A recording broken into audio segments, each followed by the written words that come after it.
Para ustedes la alocución del excelentísimo señor presidente titular de la República, doctor Laureano Gómez.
Al micrófono el excelentísimo señor presidente titular de la República, doctor Laureano Gómez. Compatriotas, en reciente discurso dijo el doctor Ospina Pérez: no es lo mismo dirigir la batalla que la victoria. Aquella está llena de peligros, de zozobras y de incertidumbres. Hay que usar la estrategia, la serenidad y el valor para no comprometer con actos primos en escaramuzas menores el éxito final. Obtenido los problemas son de otra índole.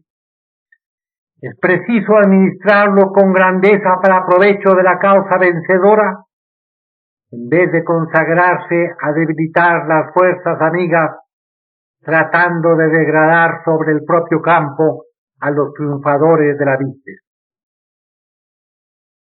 Pero cuán distintas las circunstancias de hoy de aquellas en que a mí me tocó actuar. Llegué al gobierno prácticamente solo el 7 de agosto de 1946. Ese fue el punto de partida, bien distinto del punto de llegada el 7 de agosto de 1950, cuando descendí del poder dejando al conservatismo en el gobierno y entregando la primera magistratura a su más connotado conductor. Con intención manifiesta, de tanta claridad que nadie ha dejado de percibirla, se presenta una situación según la cual el doctor Mariano Ospina es el autor de la victoria y Laureano Gómez el usufructuario sin grandeza. Creo que la conciencia nacional, particularmente la conservadora, tiene suficientes informaciones para juzgar los hechos políticos contemporáneos desde los preludios de la caída del partido en 1930 a la hora presente. Ello explica la viva sorpresa que ha producido la presentación transcrita y las vehementes instancias con que he sido solicitado para precisar la verdad objetiva de los hechos. Largamente he resistido intervenir en esta aclaración. No he imaginado ni pretendo ser héroe u hombre excepcional. Mis esfuerzos han sido consagrados en su insignificancia únicamente al servicio de altas y nobles ideas, sin que a ellas haya antepuesto jamás el culto, honor y amor de mi persona. En ninguna manera me mortifica la grandeza de mis contemporáneos y elaborarla, exaltarla y ponerla en acción viva en la lucha política ha sido uno de los estímulos que más frecuentemente impulsaron mi actividad durante largos años. Cuando sobrevino la lamentable caída del conservatismo en 1930, se abrió una etapa dolorosísima de menosprecio de la vida humana en que las víctimas eran inocentes y sencillos labriegos conservadores. La batalla, la grande y larguísima batalla del Partido Conservador comenzó entonces, y no mucho después, sin ninguna jactancia, ni ánimo de hacer méritos para cobrar luego. Dejé la posición que ocupaba y decliné las solicitudes apremiantes para que continuara en ella o en cualquiera otra fuera del país. Y a él regresé a ponerme en la primera fila de esa batalla llena de peligros, de zozobra y de incertidumbre. La angustia infinita de las víctimas sacrificadas tuvo una voz más, acusadora de la iniquidad desatada, y la defensa de los perseguidos fue la tarea infatigable, abnegada de los dirigentes del partido. Los conservadores aguzan y martirizan su memoria para encontrar entre esos nombres el del doctor Ospina Pérez. Mientras otros desarrollaban en la prensa, en las pesadas labores populares y en el Parlamento, los episodios incontables de esa lucha por la justicia, el doctor Ospina Pérez, por ser quien es, gozaba del merecido privilegio de consagrar su tiempo completo a la gestión de valiosos negocios personales o de empresas privadas. En el discurso en que me ataca, dijo que jamás infirió al adversario heridas incurables.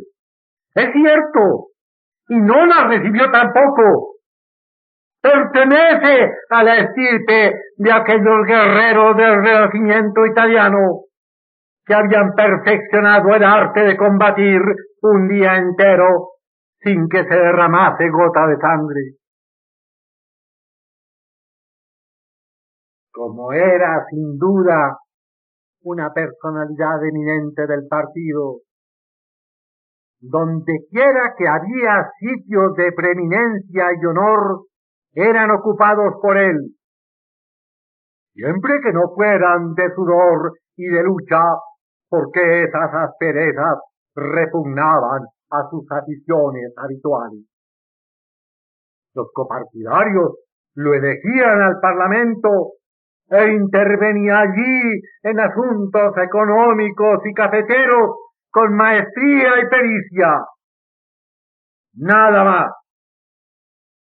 cuando me era obligado usar la palabra en aquellos debates ardorosos y decididos que requirió la Reconquista, como circunstancia obligada e ineludible, me tocó siempre ver la elegante silueta del financista recogiendo la cartera de los papeles económicos y retirándose del recinto, porque aquella brega repugnaba a sus métodos. Eran los momentos en que podían darse o recibirse heridas, y él no sabía estar allí. Dilatábase aquella batalla fiera y dura, por tristes años señalados con sepulcros, incendios y depredaciones. Siempre hay lo sensible que el gran público conoce y lo que no se ve. Combate contra un adversario poderoso y soberbio era muy acre. Pero atender a ese frente no fue lo peor. Eran los tiempos de la República liberal, exclusivista, y no había posibilidad de medro sino entorpeciendo la faena reivindicadora del Partido Conservador.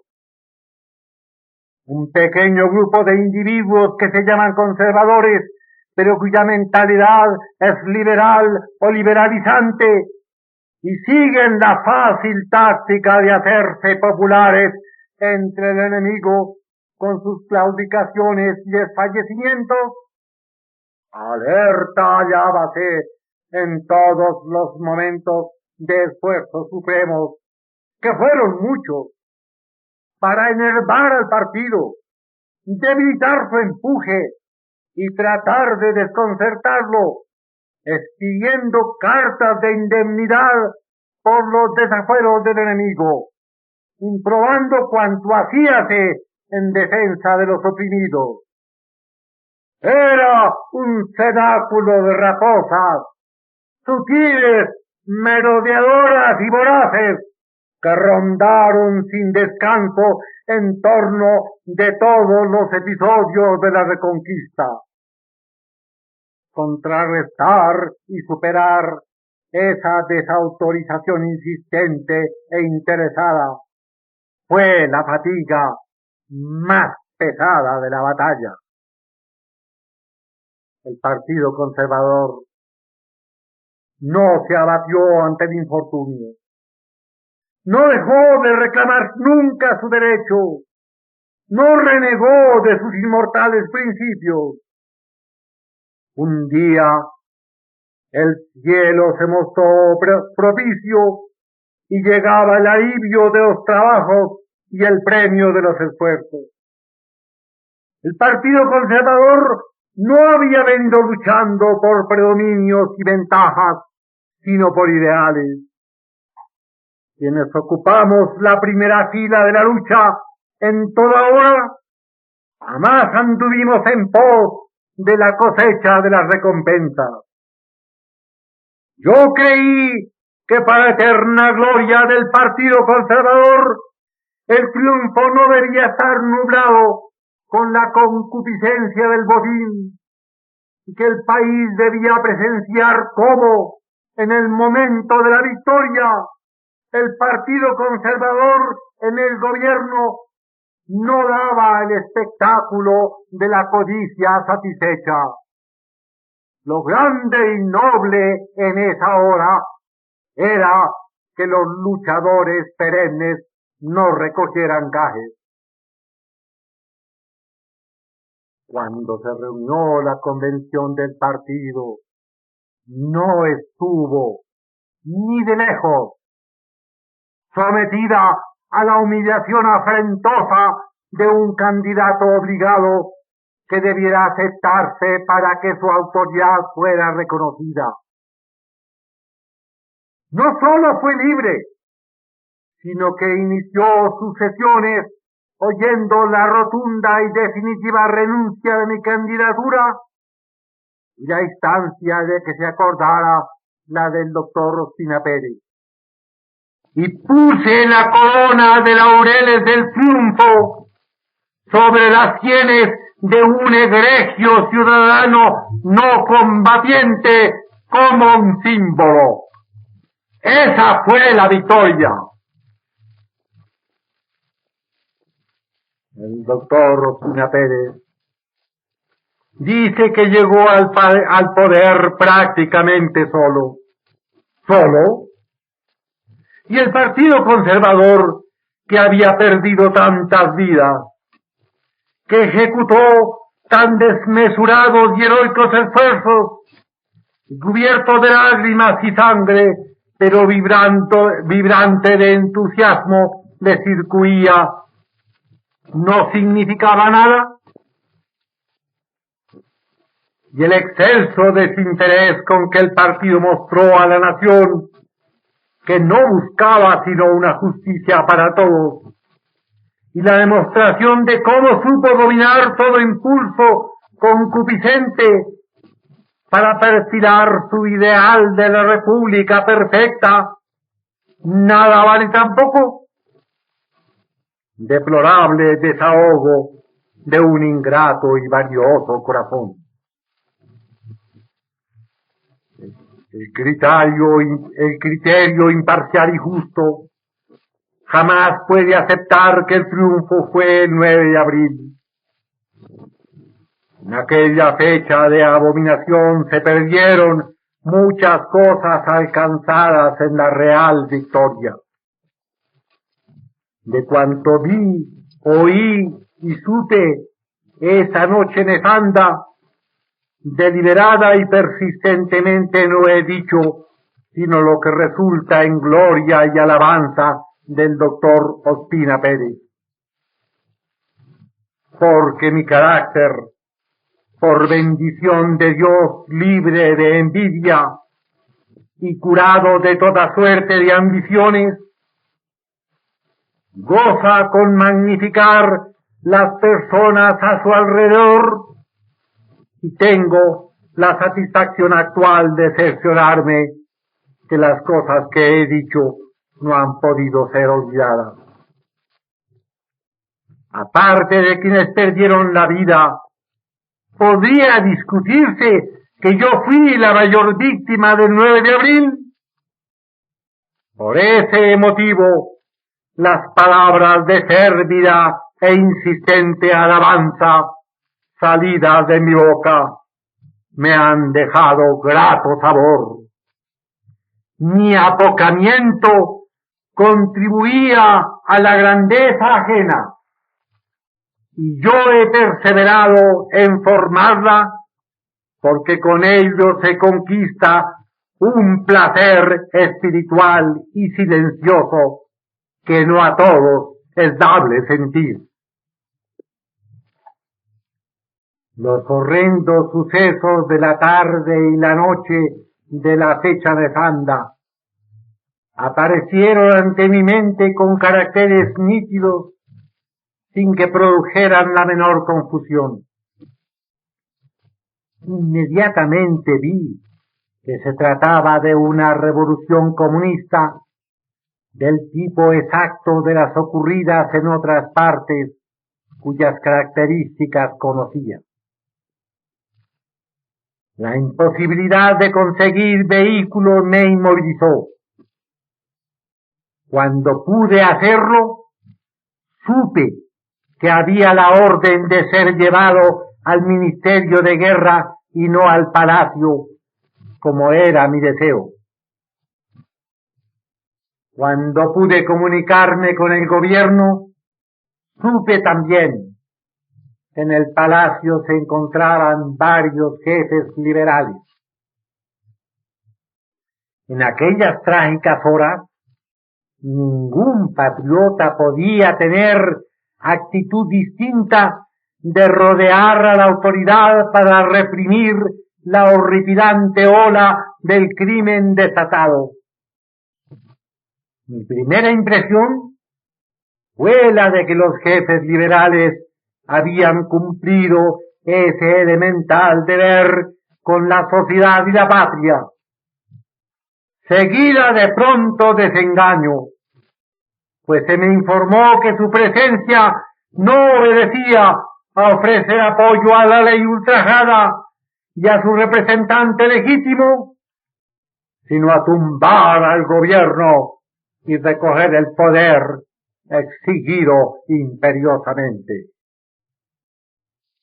Mi reacción instantánea, comunicada reiteradamente a cuantos pude, fue que dichos individuos no tenían autoridad ninguna ni mando sobre los criminales de las calles, ni podía reconocerse representación y parlamento a los asesinos e incendiarios.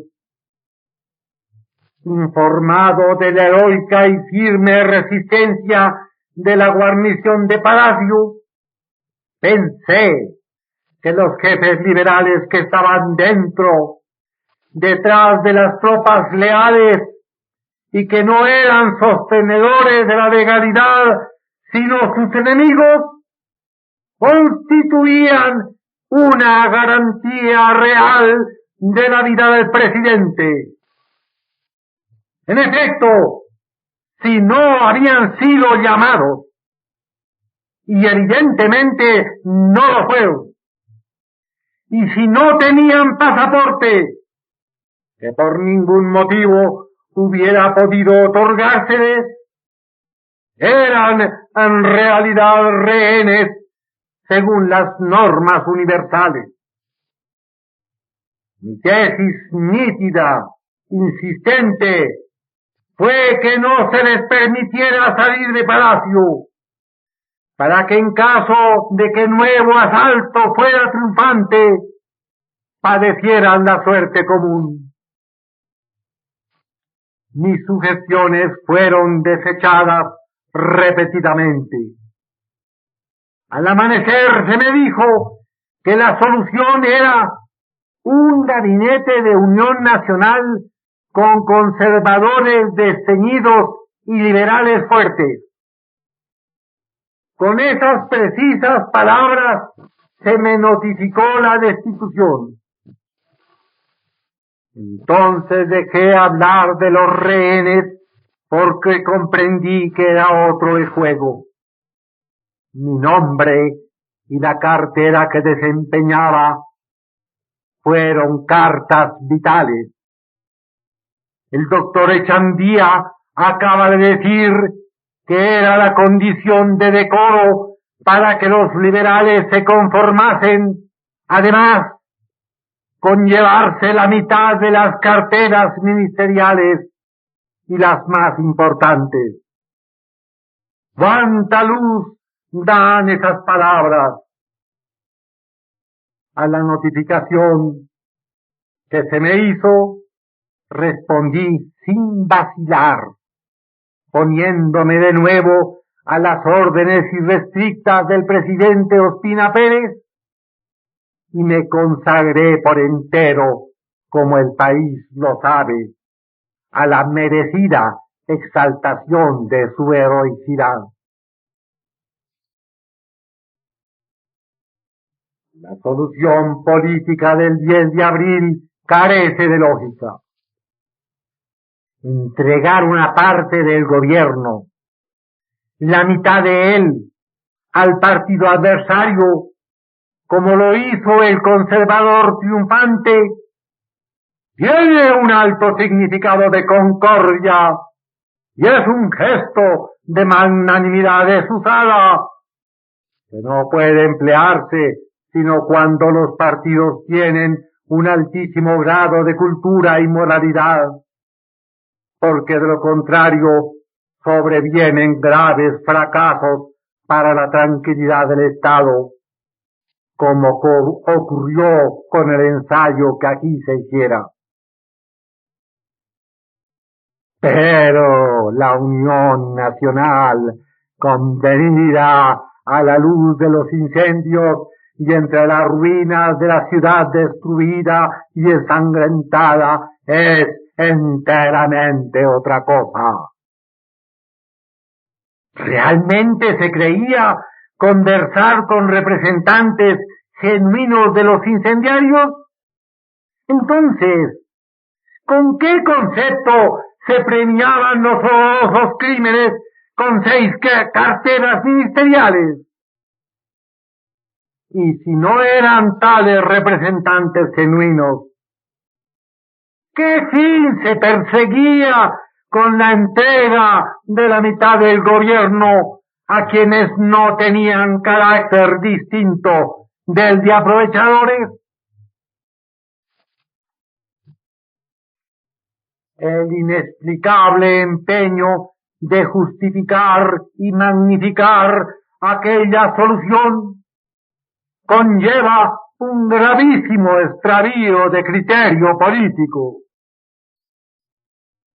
Si una cantidad determinada de incendios, saqueos y homicidios justifican la adquisición de la mitad del gobierno y el suceso debe conmemorarse, más asesinatos, mayores robos y destrucciones justificarían la conquista del poder completo. Esa es no sólo la doctrina, sino la práctica del totalitarismo en frente de ciertos temperamentos que tienen una escala de valores ideológicos de suficiente elasticidad para transigir y ceder. En la historia está registrado el caso de quien dio un voto para que el Congreso no fuera asesinado. Aquel voto salvaba a los dirigentes, pero significó la muerte, la proscripción, la ruina y el martirio de innumerables infelices. El arreglo del amanecer del 10 de abril fue de la misma estirpe. Lo que siguió no se ha olvidado, ni podría olvidarlo el Partido Conservador. Fue aquella azarosísima y melancólica época de la copresidencia del cruce, en que el Partido Conservador vióse enfrente de peligros sorpresivos e inmensos. Porque el cruce estimuló la violencia concitándola donde no existía. Llenó el país de inquietudes desconocidas y angustiosas zozobras, y sobre todo porque desembocó irremediablemente en la consagración oficial de la impunidad.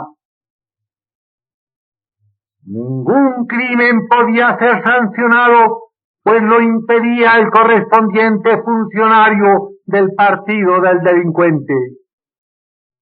El alto gobierno daba el ejemplo, licenciando a los policías amotinados con sus haberes y recompensas.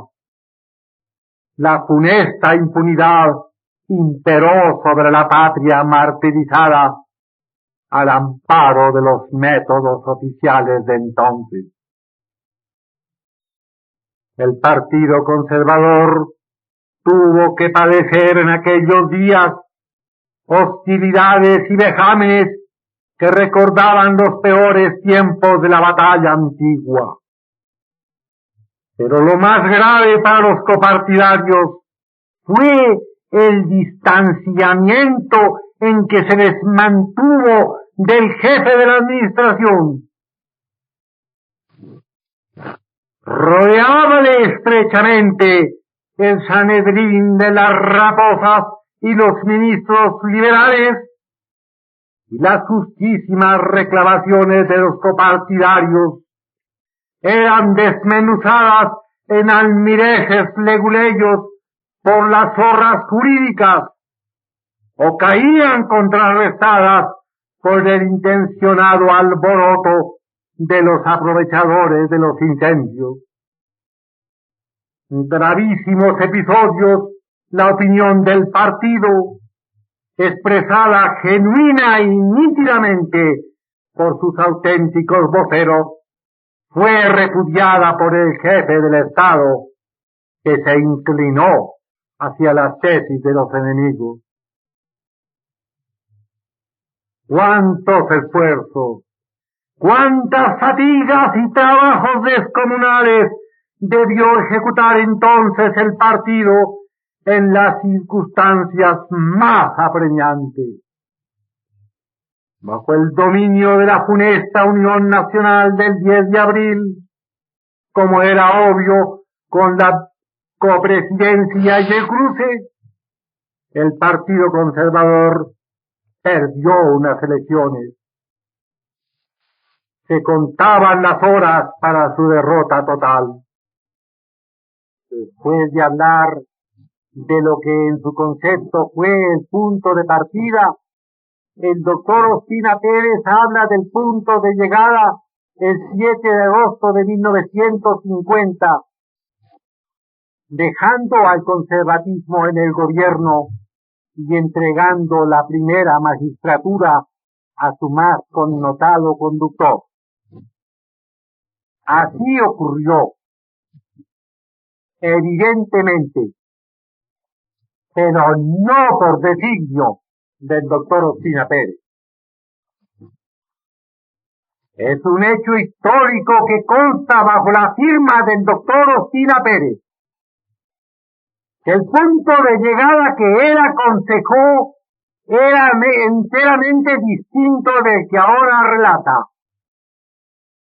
Él presentó una fórmula según la cual se elegirían 4 presidentes, 2 de cada partido, con facultades extraordinarias para expedir y suspender leyes y hasta para reformar provisionalmente la Constitución.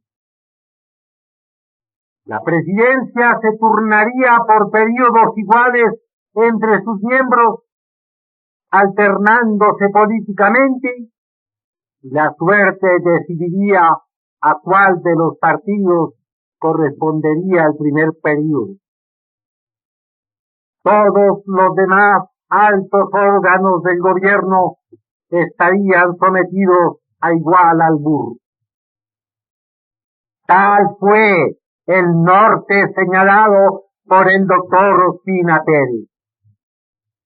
Tal la tierra prometida que su dedo mostró al atribulado conservatismo. Con esa fórmula, el jefe del Estado evidentemente mostraba su alejamiento de la pura doctrina conservadora y su neutralidad absoluta, su equidistancia reflexiva, sistemática, temperamental entre las doctrinas de los partidos adversos. El conservatismo no ha olvidado el desencanto que sufrió cuando veía a su presidente aquejado de una especie de rubor de profesar los principios del partido, de un deseo insistente de hacerse perdonar que pudiera llamarse de conservador, urgido de colocarse en la tierra de nadie de la ideología política. Cuántas zozobras y cautelas, cuántas angustias y vivas inquietudes, cuántos esfuerzos de razonamiento para demostrar que la doctrina de nuestro partido no es de quitar y poner según la emergencia transitoria, sino perenne como basada que se halla en la más sana filosofía. La fórmula a que me estoy refiriendo, ¿quién puede discutir que era todavía más nociva para el Partido Conservador que la unión pactada a la hora del crimen? El Partido Conservador mal podía aceptar la entrega de la República a un caos organizado y a los dados fatídicos del indoctrinarismo. Tuvo que resistir lo que el conservatismo hizo luego, no me toca decirlo. La fórmula estrambótica e indoctrinaria de los 4 presidentes surgió en la mente del doctor Ospina Pérez sin ningún influjo externo, fabricada a la sola luz de su inteligencia y al exclusivo calor de sus convicciones políticas. Si tal fórmula refleja su mentalidad, ahí está la manera auténtica de que los conservadores conozcan lo que esa mentalidad comporta. Pero yo tengo la convicción de que ese disparatorio constitucional y legislativo no es original del doctor Ospina Pérez, sino sugerido por el cenáculo de las raposas jurídicas que son oráculos en tales materias para el autor de la fórmula y tienen una larga tradición de concesiones, componendas y entendimientos con el enemigo en los que fundamentan la esencia de sus habilidades y manejo. Aquellos 4 presidentes, cuántas ambiciones de otro modo inalcanzables entretenían y estimulaban.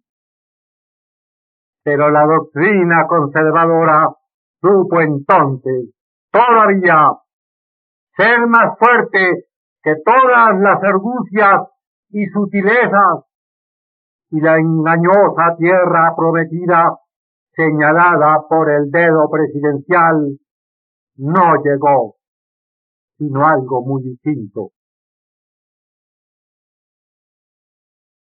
Demostrado está ante los colombianos vivientes que ni el punto de partida, ni el punto de llegada, ni la misma batalla en la versión del doctor Ospina Pérez contienen un ápice de exactitud histórica. ¿Cuál puede haber sido el objeto de esa equivocación?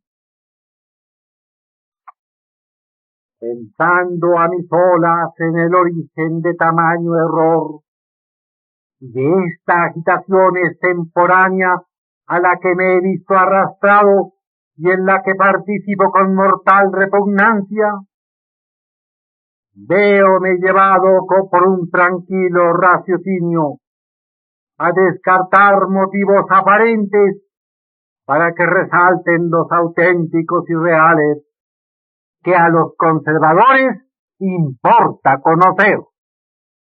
Ante todo, con la descomedida reyerta, nada gana la patria y el partido recibe los impactos. ¿Por qué se me escogió como blanco de los ataques? ¿Qué necesidad había de que tales ataques se produjesen?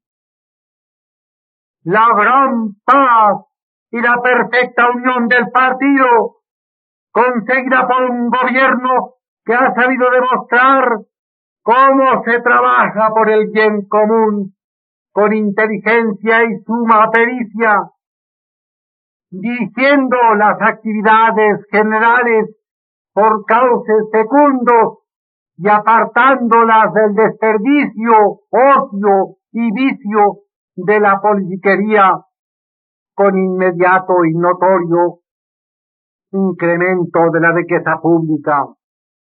¿Por qué se perturba y altera tan profundamente? ¿Por qué se hacen pasar cosas personales antes y por encima de los permanentes y sagrados intereses de la patria? Conviene ante todo examinar las circunstancias impersonales y objetivas. El Partido Conservador no es una agrupación improvisada cuyas reacciones momentáneas sea preciso aprovechar. Es uno de los partidos más respetables del continente y sin duda el que defiende un programa de mayor contenido filosófico. Tiene sus estatutos, no hechos ahora y ad hoc, sino elaborados por varones sabios y prudentes y sancionados por las jerarquías insospechables en tiempos muy anteriores. Según tal estatuto, la candidatura presidencial del partido no debe lanzarla sino la convención en fecha oportuna y prohíbe toda agitación prematura. ¿Por qué? Contra los estatutos y sin que exista la necesidad más imperceptible y remota, se ha precipitado esa agitación personalista. La sabiduría popular tiene muy bien sabido que el verdadero mérito es silencioso y discreto, que brilla con luz propia, perenne, inextinguible, que no necesita, no, jamás, la alabanza propia, ni la colecta de los aplausos a lo largo de los caminos de la República. Que su fulgor, porque es esencial, reside en la quieta virtud de su propia excelencia y no ha menester como la marmaja estudiados movimientos para despedir resplandores. El doctor Ospina Pérez es un gran ciudadano de mérito positivo. ¿Por qué se desestima a sí propio? Si la Madre República le ungió con todos los dones de la naturaleza, la gracia y la fortuna, si le ha dado cuantos honores son posibles en la vida moderna de nuestros pueblos, si en torno suyo han resonado sin descanso alabanzas incontables y aplausos sin fin, ¿por qué no da a la patria, como retribución en parte de lo que de ella ha recibido, el glorioso ejemplo de la austera serenidad de Cincinato, que esperaba en las faenas campestres que los ciudadanos acudiesen a confiarle el mando supremo, sino que muy por el contrario, rompe las tradiciones y disciplinas de nuestro nobilísimo partido y adopta los procedimientos y sistemas de los caudillos tropicales que han hecho la desventura de los pueblos de América?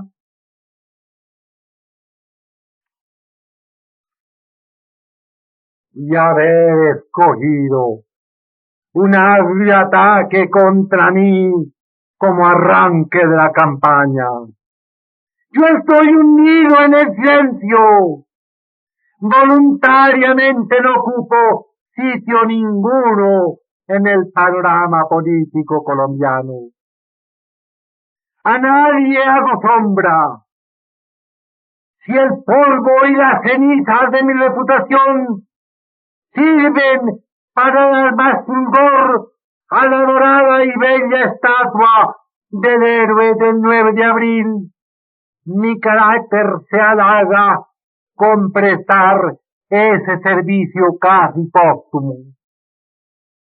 Si solo se tratara de eso, ahí está mi declaración, que corresponde a la evidencia de que no soy rival de nadie, ni empaño ningún fulgor, ni eclipso ni intercepto ninguna especie de destellos gloriosos. Pero lo inusitado de esta situación, lo sorpresivo e inexplicable de ella, hacen que mi experiencia política y mi larga costumbre de advertir dónde están los grandes peligros del Partido Conservador, con los que tuve que enfrentarme tantas veces, permitan ahora, en medio de un sosiego completo, sin resentimiento ni heridas, con una tranquilidad de ánimo perfecta, separar del debate todas las circunstancias aparentes para ver la cuestión real, fundamental, gravísima, que se le presenta al Partido Conservador, escondida y disimulada traidoramente entre los oropeles y dulzores de una postulación prematura. A través de su historia gloriosa, dolorida y no siempre feliz, el Partido Conservador ha tenido el grande infortunio de no conseguir que los inmortales principios de su filosofía política logren reflejarse fielmente en las instituciones. Bolívar expuso las más puras doctrinas de derecho político, pero mientras él bregaba en los campos de batalla, las zorras jurídicas de entonces las desfiguraron y contrahicieron, simulando seguirlas.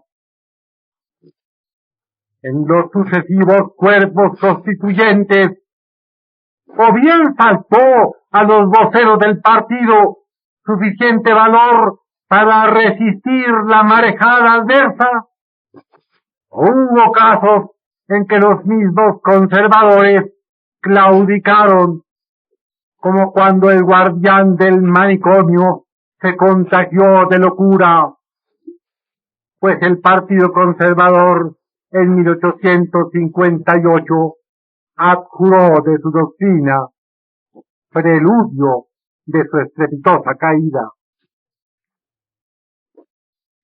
La mente clarísima de Caro hubo de tropezar con los guijarros que para entorpecer su majestuoso andar allegaba el prurito del androginismo político. La grande, noble, histórica tarea del Partido Conservador en estos días es la de llevar a las instituciones toda la sabiduría de su excelsa doctrina, purificándolas de los residuos y las escorias revolucionarias que han hecho la infelicidad del pueblo, el atraso de su economía, la esterilidad de su labor y la interminable incertidumbre de su vida social. Esa perspectiva gloriosa con que el Partido Conservador se apresta a dar al continente latino una fórmula de gobierno, de libertad justa y de orden creador, mortifica hondamente a las mentes liberalizantes que profesan el desdén y el desvío de nuestros magnos principios. Han inventado entonces una contienda electoral fuera de lugar y de tiempo, para que el burdo ruido de esa agitación perturbe el reposado discurrir necesario para la faena constituyente. El ataque a mí dirigido se explica también por mi osadía al pretender la reivindicación seria y sensata de la pura doctrina. La sutileza de las mentes enemigas disimuladas en nuestras filas ha ideado la manera de estorbar la plenitud de la victoria conservadora, que no será completa hasta que las instituciones fundamentales queden purificadas de los fermentos anarquizantes.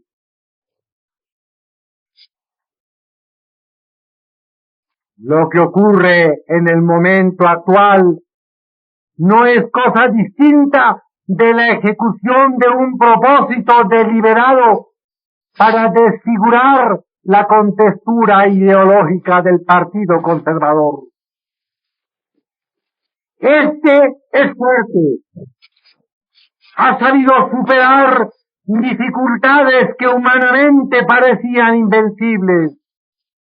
Ha llegado a una posición donde está realizando la práctica del bien común de la sociedad con éxito que nadie discute. Ha podido hacerlo porque únicamente se ha apoyado en la doctrina. Pero ahora quieren torcer su rumbo. La doctrina debe pasar a un término secundario detrás de los personalismos. El Partido Conservador no sigue a ningún hombre, eso es esencial en su programa, se escribió hace más de un siglo.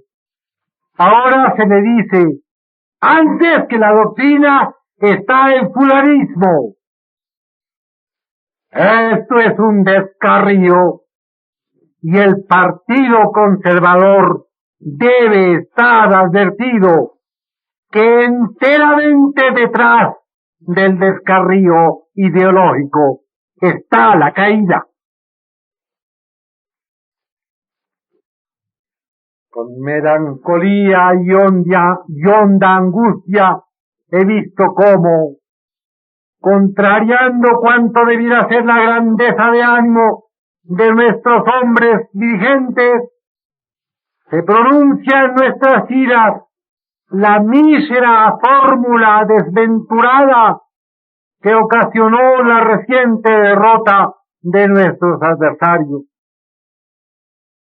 Rómpense los vínculos indispensables de la jerarquía para decir que se acatará el fallo de la convención siempre que la suprema autoridad del partido acoja determinado nombre.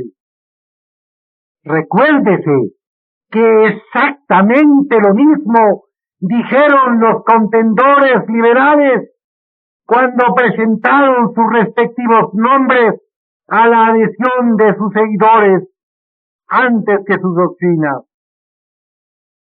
En el campo contrario de tan múltiples, confusas e imprecisas ideologías, es concebible que el fulanismo prepondere, y tal ha sido una especie de ley de su historia política.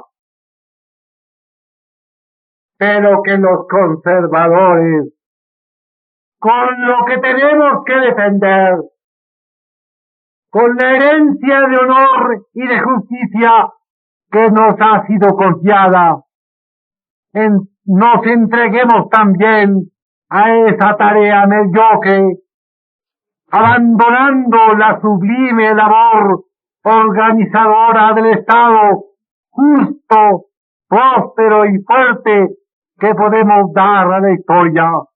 Es una locura. Mi voz es desinteresada. ¿Quién puede dudarlo?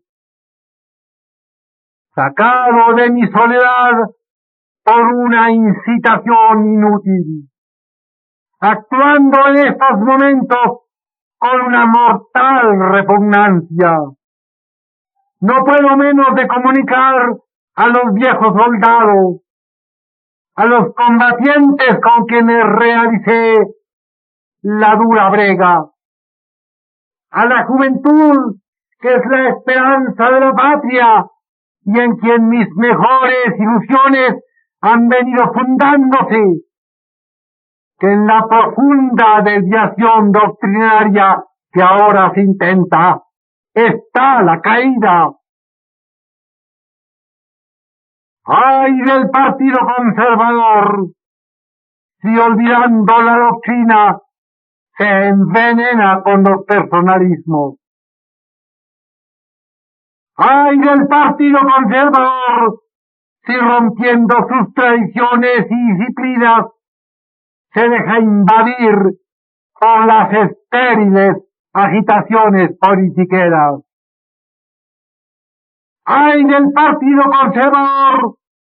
Si entrega sus destinos a las mentes equidistantes que sin fe ni amor al ideal en los momentos de peligro se repliegan al fiel de la balanza como trinchera de quietud y sosiego.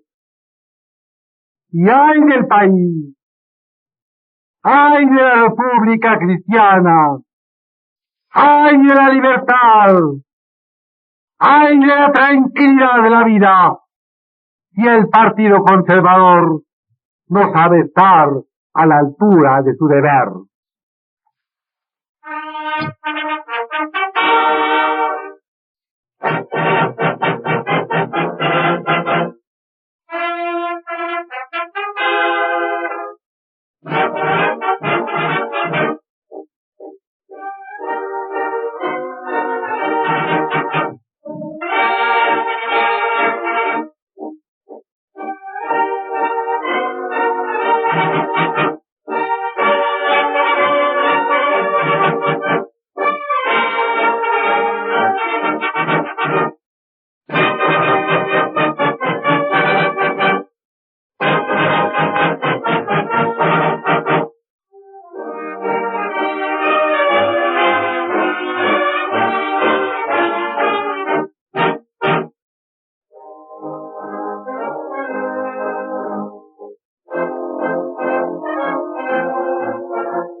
Han escuchado ustedes la alocución dirigida al pueblo colombiano por el excelentísimo señor presidente titular de la República, doctor Laureano Gómez.